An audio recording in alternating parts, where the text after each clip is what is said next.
Can a little Disney magic break the dreaded video game movie curse? Oh, I have to answer that. Okay.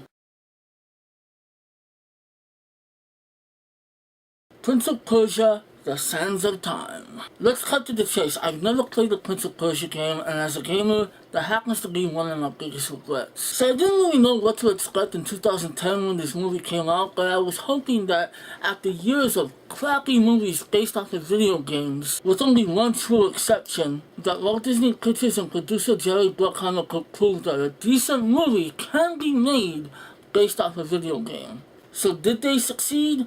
Well, Prince of Persia: The Sands of Time is not a great movie, but it's not a bad one either. And considering that this is part of a subgenre that is filled with bad movies, that's kind of a big compliment. The film has plenty of action, style, excitement, a good cast, great costume designs, great set pieces, good special effects, the best money can buy. And oh boy, did they spend a lot on that. Probably a little too much. The movie had something like a $200 million budget, and it only earned about $335 million worldwide. Meaning it flopped in the US, meaning there will not be a sequel. Now, what does this have to do with criticizing this movie?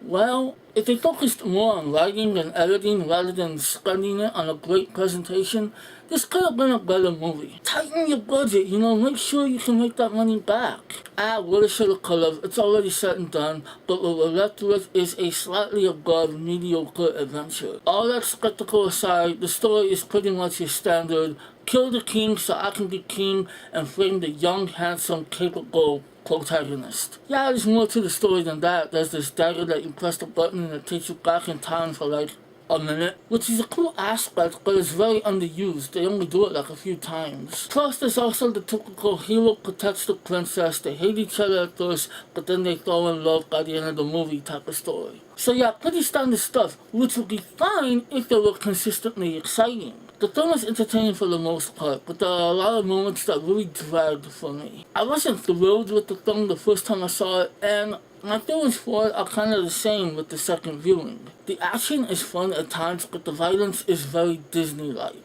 This is Disney's fourth PG-13 film, but the first film that's not a Pirates of the Caribbean movie. While Disney Pictures are too afraid to be just a little graphic, they're stuck in the 50s. They seem to think that a child will shudder at the sight of blood, so most of the violence is very tame and bloodless. But there are little brief moments where they try to sneak in little blood drops. It's like Disney's way of saying, "Ooh, we're so edgy." Best example of that, and this always makes me laugh. Our hero Dastan is in the middle of a battle. He is thrown to the ground by an assassin.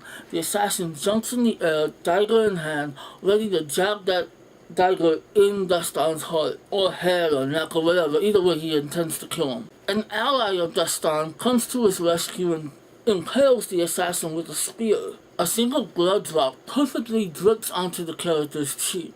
It's like, really? If you don't want to show blood in your movie, don't show blood. Just don't insult me with little blood droplets. Ironically, unfortunately, the film does not have bad acting. Unless you count the kid that plays Dastan as a child in the beginning of the film. Jesus Christ, that kid was terrible. Oh yeah, and these are the whitest looking Persians I've ever seen.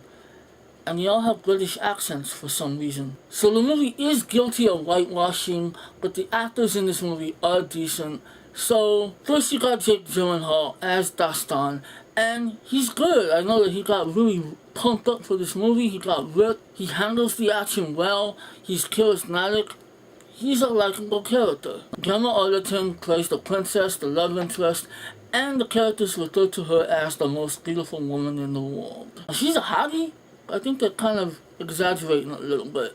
Her performance is fine. Her character is at times annoying. Gyllenhaal and Arterton's chemistry to me was really off. I just didn't buy it. Ben Kingsley is the villain, of course. Come on, would you have it any other way? And of course he gives a great performance. He's an award winner. He's a great actor.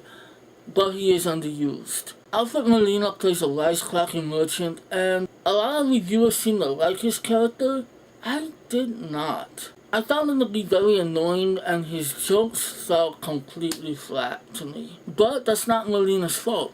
That happens to be the writing. As far as Molina's performance, his energy, it's there, it's fine.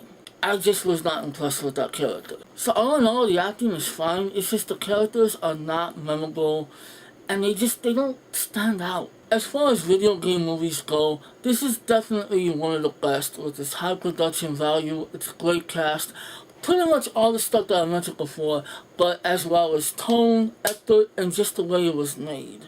It really seems like they were trying to please more than just the gamers, like they wanted to make a good movie for the general public. And in general, this is a decent movie. Sadly, I just didn't find it to be very impressive or memorable, and the rewatchability level is pretty low. Matter of fact, if it wasn't for this challenge, I probably would not have seen this movie for a second time. The thing can go either way. You can either like it or dislike it. I personally know a lot of people who don't like it. I liked it enough to where it was watchable, and I gotta give it some credit for, one, being a decent video game movie, and two, trying to bring back the old-fashioned sword and sandals genre. But it has been done before, and it's definitely been done better, and with a lot more excitement. I'm gonna give Prince of Persia: The Sands of Time a 3 out of 5. As far as video game movies go, it's freaking great.